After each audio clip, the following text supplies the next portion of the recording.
The No Year Foe series rolls into week 3 when the Badgers head deep into SEC country, Tuscaloosa, Alabama, where one of college football's ultimate powerhouses awaits. This isn't just another game, it's a measuring stick for Luke Fickell. Welcome to the Bucky Report, your destination for all things Wisconsin Badgers. Authentic takes. Oh my God. Game analysis. Touchdown Badgers! Ring one up! And discussion from the fan perspective. Woo-hoo! Thanks for joining us and on Wisconsin. Welcome to the Bucky Report. I am your host, Rajiv, and for another Know Your Foe series episode, week 3, we're going to Alabama. Yep, this is that big one. This is the game that nowadays nobody wants to schedule these types of games. We're going to the SEC, going to Alabama. It's going to be pretty brutal. Sorry, this episode is a week late, but we're going to double up on another week in the future so we can hit all 12 of our regular season games before we get to the season. So listen, Alabama came to Madison last year. You all know the result, 42-10. Tyler Van Dyke tears his ACL early in the game. And we end up getting beaten very handily, as we all pretty much expected. And now the flip side of that is we're going to Tuscaloosa, which, by the way, is going to be really special. Like I know that the game result is probably going to be what the game result is going to be. I don't think Badger fans are going to predict a win. I'm certainly not going to predict a win. But it's still special to go play a game in the SEC, to go to Alabama. I'm sure some of you out there are going to be heading to Tuscaloosa. That's going to be fantastic. Just the experience of going to certainly one of, look, like it or not, Alabama has been an absolute behemoth in this sport for so many years, behind, of course, head coach Nick Saban, who now is gone. Kalen DeBoer is in. As with last week's Know Your Foe series, we're going to try to, and every future week, we're going to try to bring on a podcast host or a fan or a journalist from that school to tell you a little bit more about it. We can obviously do some research, but we want to hear it from someone who lives and breathes that program. So we've got Alex from the Bama Factor. He's going to be joining us today. I recorded this interview actually last week. So excited to kind of hear what he has to say. And I'm going to be back afterwards to break this down and talk a little more about it. All right. We've got Alex joining us, host of the Bama Factor podcast. Alex, welcome to the Bucky Report. Thanks for joining us. Absolutely. I'm glad to be here. Interesting series that you have here. Obviously, I've heard your show and, great job with what you're doing currently. And, I'm glad to be here. Well, I'll tell you one thing we're not glad about is seeing Alabama on our schedule again. It's fun to have the SEC teams on there, especially you as SEC team, but going to Tuscaloosa is not going to be an easy game for us. Our first 2 games of the year were Miami, Middle Tennessee State. Now we get to this. Obviously, your team's extremely talented. Of course, Nick Saban no longer there. Let's just kind of talk big picture. What's kind of the state of the program right now? Are Alabama fans confident in Kalen DeBoer? Do you guys feel like he's really the next guy? Is he going to fill the shoes of Nick Saban? Where's kind of what's the overall thought right now? Absolutely. I think that's the thought of every Alabama fan. So I know for me last year as a fan, coming into it, the surprise of Saban hanging it up was, in itself, a surprise. I didn't expect it. I kind of saw it coming, but I thought he had maybe 3-4 more years. And then, it'd be kind of like, hey, this upcoming season will be my last year. But when that happened and we hired Kalen DeBoer, I thought, who better to go get than the guy who just played for a title, had a back-to-back seasons of winning 11-plus games. He beat Texas twice. He beat USC twice. He beat Oregon twice, actually 3 times. And, a guy who's proven himself at every stage, I think. So, but overall, I think at least from my point of view, last year, we perform well in the first game, second game, third game, and then, we get to Georgia, and then, we have that classic, and then, then the Vanderbilt game comes. Because I really thought sitting in the stadium against Georgia, I said, we're going to go to the national title. I said, we're going to go through the playoff. I said, I don't see a team beating us. This is how we're going to play. And then, the next week we got a reality check with Vanderbilt. We come back, we beat South Carolina, but then we lose at Tennessee. We come back and we shut out Missouri. Then we have a week off. And then when the team goes down to LSU and we absolutely just destroyed them like we did, I said, okay, we're back to where we need to be. We take care of Mercer. Then we go to Oklahoma, and then we just absolutely just embarrass ourselves there. And then also in the bowl game, just offense couldn't find itself. So 9-4 a year ago is obviously not the standard of us Alabama fans. It's not. But the biggest thing for us, I think the confidence is there in Caleb DeBoer. I think last year when he came in, it was a lot more trying to retain the current players who were there. It was trying to say, hey, don't transfer yet. Hey, give us a shot here. So he couldn't really ingrain what he wanted to last year. It was more, I've got to retain this team here. They've got to buy into what I'm selling here. And our wide receiver, Ryan Williams, said earlier in this offseason, just a few weeks ago, he said everybody is bought into him this year. All the guys who weren't, they've either transferred or they're gone. So I think it's good to clean house when you have that. But he said there's not one person in the program who isn't bought into what he's doing. So I think as from a fan standpoint, just from what I've seen on social media, Twitter, Instagram, I'm active on it every day on our page. Our fans are optimistic. Saban had a 7-6 year when he came, in 2007, we lost to Louisiana Monroe. I was at that game. It was a bad day.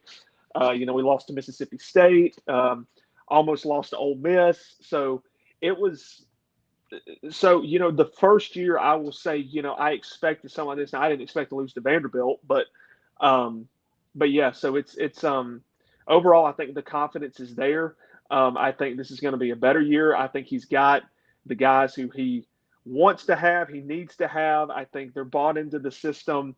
That first year is always your transition year of a new head coach. The second year is where you really kind of start to judge and kind of see. Kirby Smart, first year at Georgia, 7-6.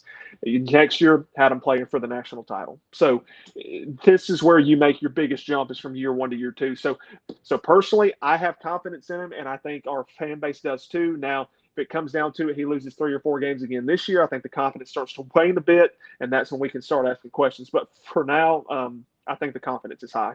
Yeah. You certainly got talent. There's no doubt about that in Alabama. So you lost Jalen Milroe. Sorry. Ty Simpson looks to be your starting quarterback now, right? Mm-hmm. Is he pretty much the guy? I know there was some discussion about who's going to start. Is he the guy? And what is the fan sort of thought about Simpson taking over? Yeah. So from what I've gathered in just any analysis of our quarterback room, I think we have one of the better QB situations in America right now. You get a guy like Ty Simpson who's been in the system, who very highly touted coming out of high school, 5-star athlete, 2-time Gatorade Player of the Year in Tennessee, played under his father, was coached by his dad, who is also a head coach at the college level as well. So has that background, is really just a natural, pure athlete. Maybe not the runner that Jalen was, but definitely from the passing standpoint, is a very good quick read QB.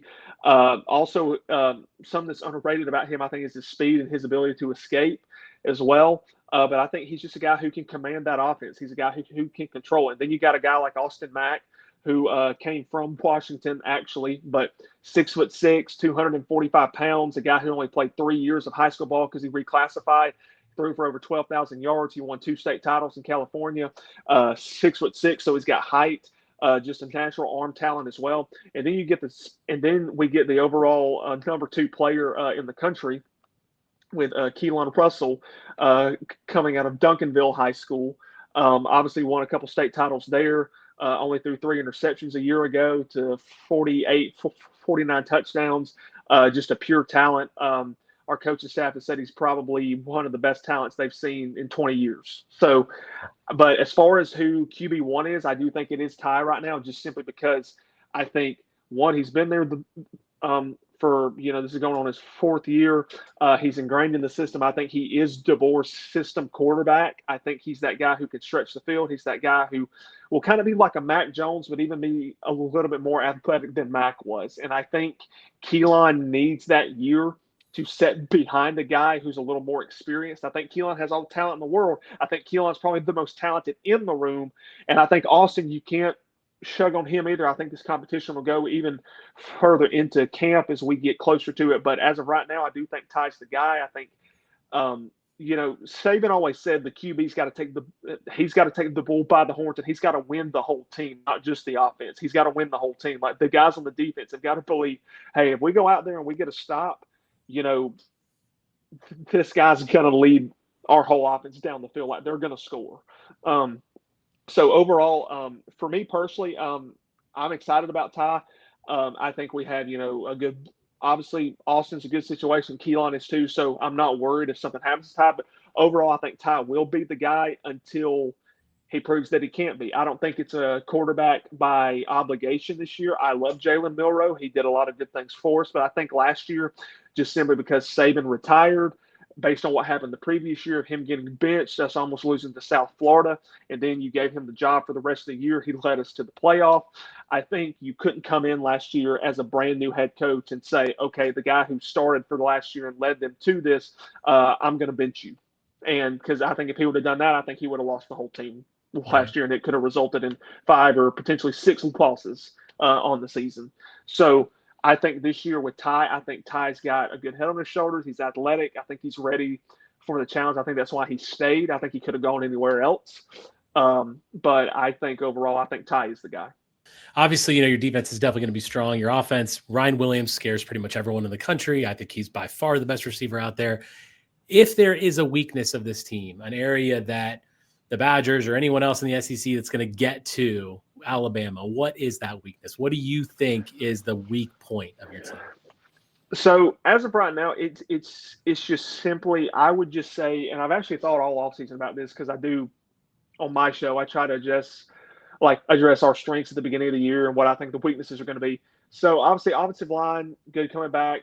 Really the weakness right now is our QB room, and not because we don't have good athletes, and not because I don't believe in Ty, not because I don't think Austin or Keelan's not good. I think we have the most talented QB room, one of them in the country, but as the experience goes, it's a new guy. It's a new guy really stepping into the role. Ty's had moments and everything like this, but it was kind of like Mac Jones too. He was stepping in. He had 2 starts under his belt, and we saw that. But then he stepped in the full season as a starter. He goes and leads them to a title. So, I think the uncertainty at QB is a weakness for sure. But I also think, if anything, because we have a lot of veteran leadership back on the defensive side of the ball and the offensive side as well. If anything, it's just. I think the only weakness really is just the inexperience at quarterback. It's just the uncertainty there, and I think we'll get there. And then as far as my predictions for our season this year and how I think we'll fare, obviously our schedule is pretty much the same as last year.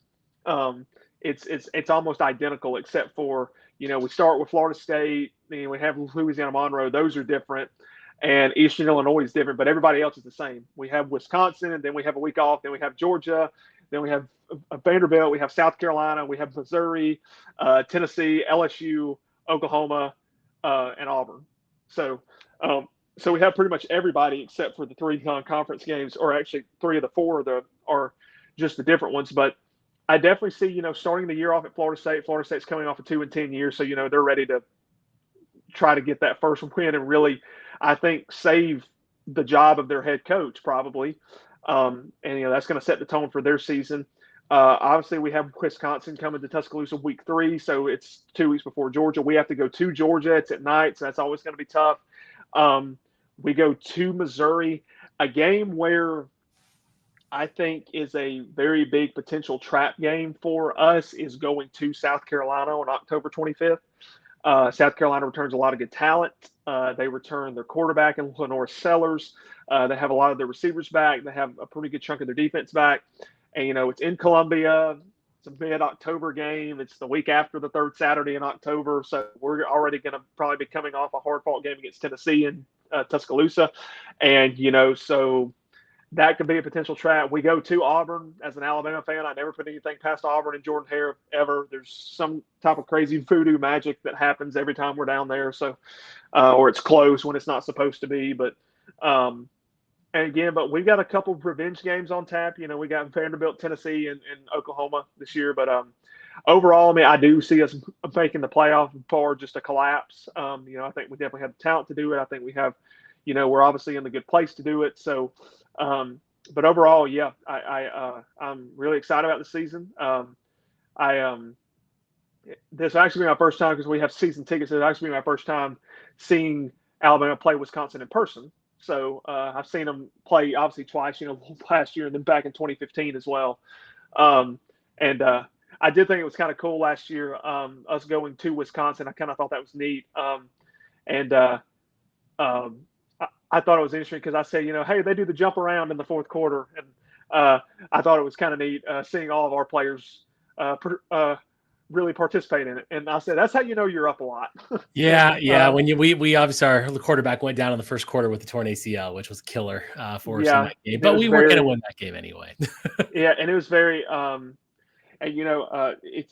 but I think Wisconsin's on a good trajectory with Luke Fickell. Obviously, he did great things at Cincinnati.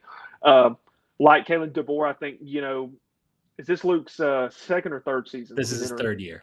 So, he's going in the third year. So now this is where expectations really kind of start to say, okay, now you got to win now type of thing. And you've got your guys, you've kind of ingrained your system like, hey, first 2 years growing pains, we got to get after this. You're like, we've got to compete for the Big Ten this year. So I think they're on a good trajectory. Obviously, he did great things for Cincinnati, obviously got them to a playoff and, got them back-to-back conference championships as well. So, and obviously, just like the SEC, the Big Ten isn't easy when you have guys like Ohio State, Penn State, and Michigan across from you. And, of course, Ohio State being the reigning champions as well. And then, Michigan obviously beating them.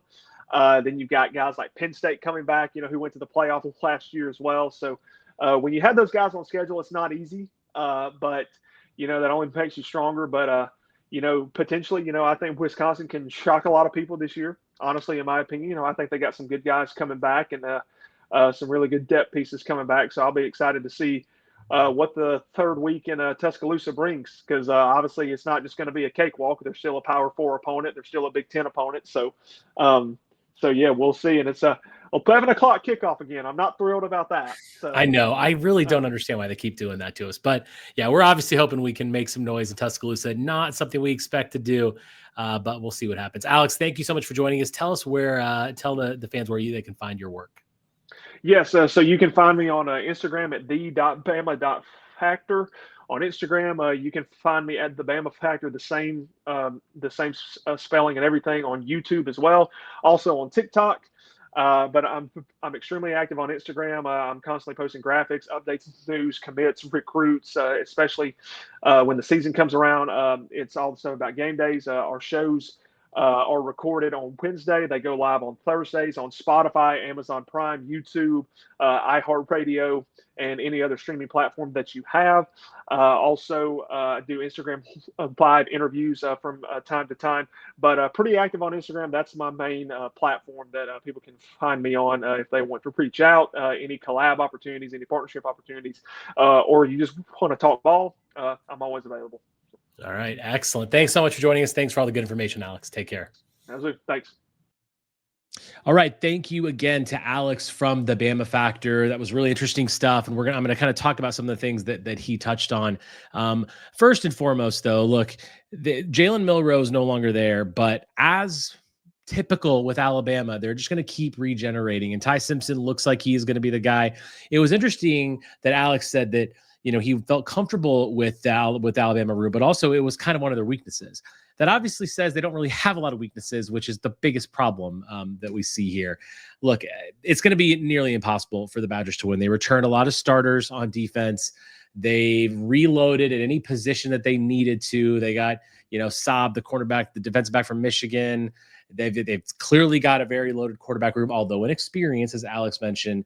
But at the end of the day, it's still Alabama. It's still a road game in the SEC, and it's going to be very difficult. So let's quickly just touch on the expectations here from my perspective. I know that it's an impossibility to win this game. And I said at the top of the show that I thought this was really a measuring stick for Luke Fickell. And it's not a measuring stick in that it has to be a win. It's a measuring stick in we've got to compete against good teams. Now, I know we've got this. We've got Michigan, we've got Ohio State. We've got all these tough teams, but we have to compete. And I don't expect to win this, but I also don't expect to lose 42-10. And I understand that that's going to be a tall order. To not go to Tuscaloosa and get crushed is not easy. But this is year 3 of Fickle, and we've talked about on this show time and time again that while the results are being shown in the recruiting department, they need to show on the field. And I think it's really important that that time comes. And while we could get thumped by Alabama and still have a good season, still have a 7-win season like we're hoping for, and we see progress with Luke Fickell, this game is going to tell us a lot about what that progress might look like. Now, if we go down there and we put up a fight, we're in the game, maybe in the second half, we end up losing by a couple touchdowns, 3 touchdowns even, like, it's going to be okay. That's going to happen to teams that play Alabama.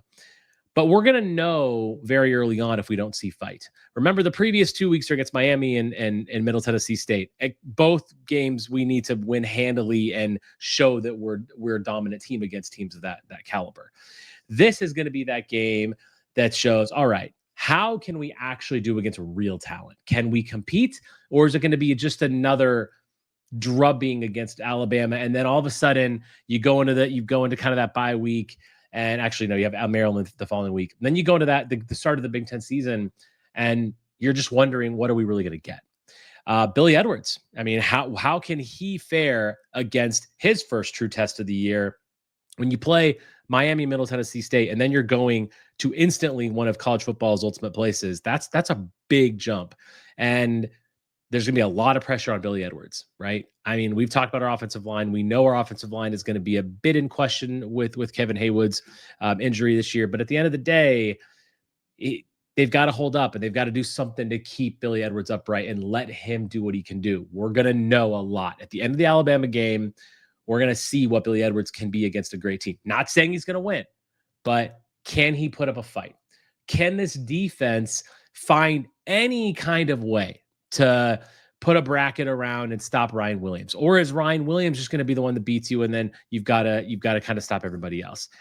It's a tough game. My confidence for this game, as we've been going over confidence at the end of these shows, it's extremely low.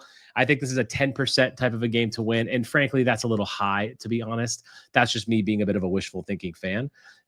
It's going to be very difficult to get this game done, but I just want to see progress.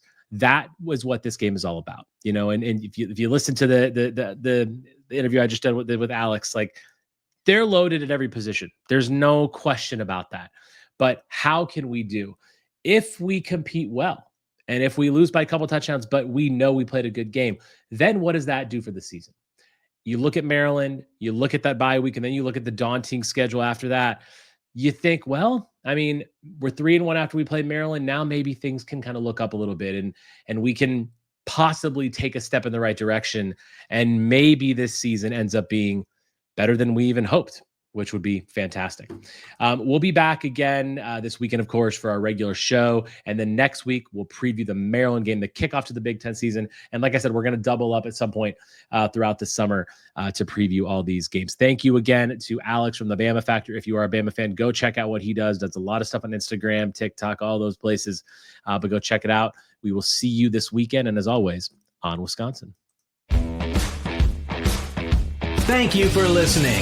If you enjoy the show, subscribe to our YouTube channel at The Bucky Report or The Bucky Report Podcast from wherever you get your content. Until next time, on Wisconsin.